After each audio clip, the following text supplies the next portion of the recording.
कम मात्रा में ड्रग्स का सेवन और खरीद ना हो अपराध, ऐसी याचिका सुप्रीम कोर्ट में डाली गई है जनहित याचिका के नाम पर।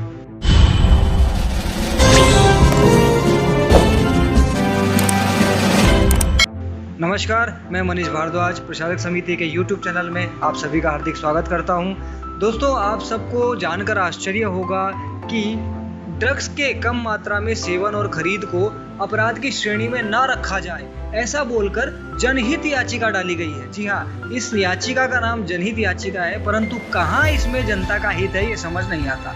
एक तरफ बातें की जाती हैं नशा मुक्ति की, एक तरफ बात की जाती है कि हमारे देश के, हमारे समाज के युवाओं को नशे से दूर किया जाए, और दूसरी तरफ एक याचिका डाली जाती है कि कम मात्रा में ड्रग्स के सेवन को भी अलाउ कर दिया जाए।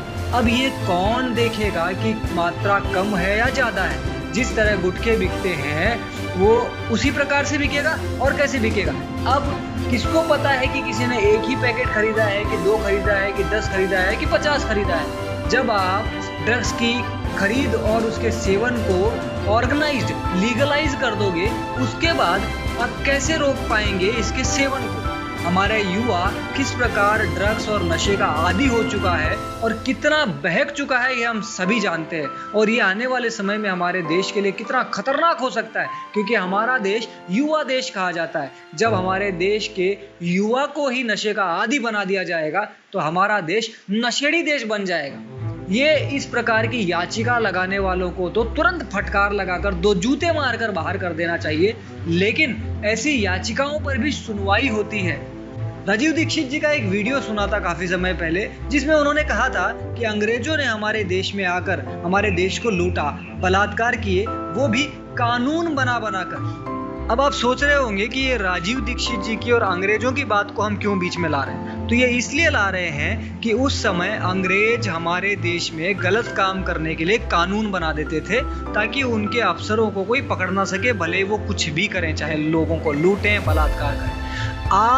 आज भी कानून बनाने जा रहे हैं। आपको पता है, लिव इन रिलेशनशिप का कानून बना हुआ है। लिव इन रिलेशनशिप यानी पत्नी होने के बाद भी किसी दूसरी औरत के साथ आप संबंध रख सकते हैं। इसे साफ सीधे शब्दों में रखेल कहा जा सकता है, यानी जो हमारे समाज में घृणित कहा जाता है उसका कानून बना दो, और वो काम भी बिंदास कानून की आड़ में करो।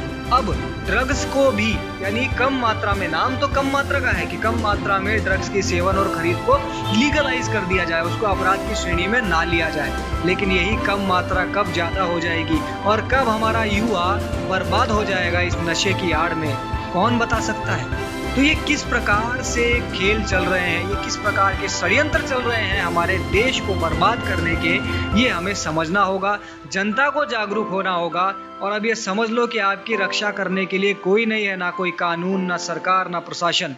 कौन आपकी रक्षा करेगा? जब कानून ही इस प्रकार के कानून बनाए जा सकेंगे तो फिर क्या हो जाएगा? किस प्रकार आप अपने बच्चों की रक्षा करेंगे? सावधान रहिए, सतर्क रहिए, इसी में आपकी भलाई है, तभी आप अपने आप को रक्षित कर सकते हैं। और केवल याचिका किसी वकील ने नहीं डाली, बल्कि सामाजिक न्याय और अधिकारिता मंत्रालय ने भी नरमी की वकालत की है, यानी उनका भी कहना है कि हाँ, ऐसा होना चाहिए। तो ये देखिए, ये मंत्रालय है जो चाहते हैं कि ड्रग्स का भी सेवन और खरीद अलाउ कर दिया जाए, लीगल कर दिया जाए, ताकि कोई भी कभी भी और ये जो बंदिशों की बातें हैं ये खाली दिखावटी बातें हैं। लोग कहते हैं 18 साल से कम उम्र के लोग नशा ना करें, दारू न पिए, गुटखे न खाएं, सिगरेट न पिए। आप खुद देख सकते हैं कि समाज में हो क्या रहा है। छोटे छोटे बच्चों को भी गुटखा, दारू, सिगरेट, बीड़ी सब मिल जाती है, और वो सब खाते पीते हैं, कोई नहीं रोक पाता। इसलिए अगर आप इस चीज को लीगलाइज करते हो तो ये समझ लो कि आपके समाज के हर तबके के पास, हर व्यक्ति के पास ये चीज पहुंच जाएगी, और हमारा समाज पूरी तरह नशेड़ी बन जाएगा। इसलिए हमें इस चीज का विरोध करना चाहिए। हमें सरकार, कानून, प्रशासन, जिसका भी हो सके, हमारे समाज की, हमारे युवाओं की रक्षा के लिए इस गलत चीज का विरोध करना चाहिए। हमारे देश में ड्रग्स का इस प्रकार ऑथेंटिक होना बिल्कुल सही नहीं है। ये हमारे देश के लिए बहुत ही घातक सिद्ध हो सकता है। जिस प्रकार कानून बनाकर ये लिव इन रिलेशन ओके कर दिया, हो सकता है आगे आने वाले समय में समलैंगिक विवाहों को भी ओके कर दिया जाए। तो ये सारी चीज़ें हमारे समाज को पूरी तरह नष्ट कर देंगी।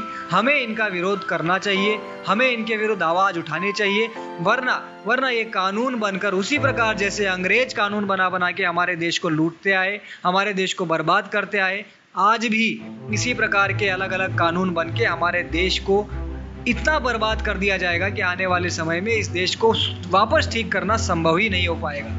जय श्री राम, वंदे मातरम, भारत माता की।